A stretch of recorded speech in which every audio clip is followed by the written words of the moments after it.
കേരളത്തിന്റെ സ്വപ്ന പദ്ധതിയായ വിഴിഞ്ഞം അന്താരാഷ്ട്ര തുറമുഖം വീണ്ടും വാർത്തകളിൽ നിറയുകയാണ്. അദാനി സ്പോർട്സ് GST വകുപ്പിന് 85 കോടി രൂപയുടെ ഡിമാൻഡ് നോട്ടീസ് നൽകിയെന്ന വാർത്തയാണ് ഇപ്പോൾ ചർച്ചയാകുന്നത്. കസ്റ്റംസ് GST അധികൃതർ നടത്തിയ പരിശോധനയിലാണ് ചില നികുതി ഇടപാടുകളും ക്രമക്കേടുകളും കണ്ടെത്തിയതായി റിപ്പോർട്ട് പുറത്തുവരുന്നത്.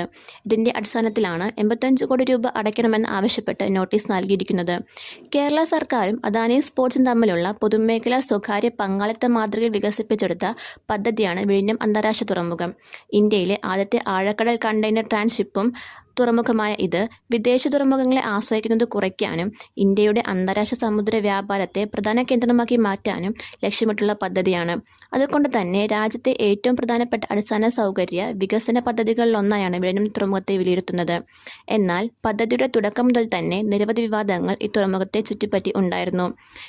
പരിസ്ഥിതി ആഘാതവും ചൂണ്ടിക്കാട്ടി മത്സ്യത്തൊഴിലാളികൾ മാസങ്ങളോളം സമരം നടത്തിയിരുന്നു. നിർമ്മാണം വൈകിയതും കരാർ വ്യവസ്ഥകൾ സംബന്ധിച്ച് അഭിപ്രായ വ്യത്യാസങ്ങളും പലതവണ വാർത്തകളിൽ ഇടം നേടിയിരുന്നു. അടുത്തിടെ കരാർ ലംഘനവുമായി ബന്ധപ്പെട്ട് അദാനി സ്പോർട്സിന് പിഴ ചുമത്തിയെന്ന റിപ്പോർട്ടും പുറത്തു വന്നിരുന്നു.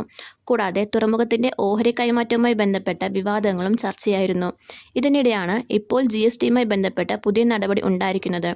റിപ്പോർട്ടുകൾ പ്രകാരം ചില ഇറക്കുമതി ഉപകരണങ്ങളും സേവനങ്ങൾക്ക് നൽകിയ GST ഇളവുകൾ, ഇൻപുട്ട് ടാക്സ് ക്രെഡിറ്റ്, നികുതി കണക്കുകൾ എന്നിവ പരിശോധിച്ചപ്പോഴാണ് ചില പൊരുത്തക്കേടുകൾ കണ്ടെത്തിയതായി GST വകുപ്പിന്റെ പ്രാഥമിക കണ്ടെത്തൽ. ഇതിന്റെ അടിസ്ഥാനത്തിലാണ് 85 കോടി രൂപ ഡിമാൻഡ് നോട്ടീസ് നൽകിയത്. എന്നാൽ ഇത് അന്തിമ പിഴയല്ല. നിയമപ്രകാരം നോട്ടീസ് ലഭിച്ച സ്ഥാപനത്തിന് വിശദീകരണവും അനുബന്ധ രേഖകളും സമർപ്പിക്കാൻ അവസരമുണ്ട്. ആ വിശദീകരണം പരിശോധിച്ച ശേഷം മാത്രമേ GST വകുപ്പ് അന്തിമ തീരുമാനം എടുക്കുകയുള്ളൂ. അതിനാൽ അദാനി സ്പോർട്സ് നിയമലംഘനം നടത്തിയെന്ന് ഇപ്പോൾ തന്നെ സ്ഥിരീകരിക്കാനാവുകയില്ല. വിഴിഞ്ഞം തുറമുഖം പ്രവർത്തനം ആരംഭിച്ചതിന് ശേഷം വൻകിട ചെറുകപ്പലുകൾ എത്തിത്തുടങ്ങിയതോടെയാണ് കേരളത്തിന്റെ വ്യാപാര സാമ്പത്തിക മേഖലയ്ക്ക് വലിയ പ്രതീക്ഷ ഉണ്ടായത്. എന്നാൽ ഇപ്പോൾ GST നോട്ടീസ് ലഭിച്ചതോടെ തുറമുഖത്തെ ചുറ്റിപ്പറ്റി വീണ്ടും ചർച്ചകൾ ശക്തമാവുകയാണ്.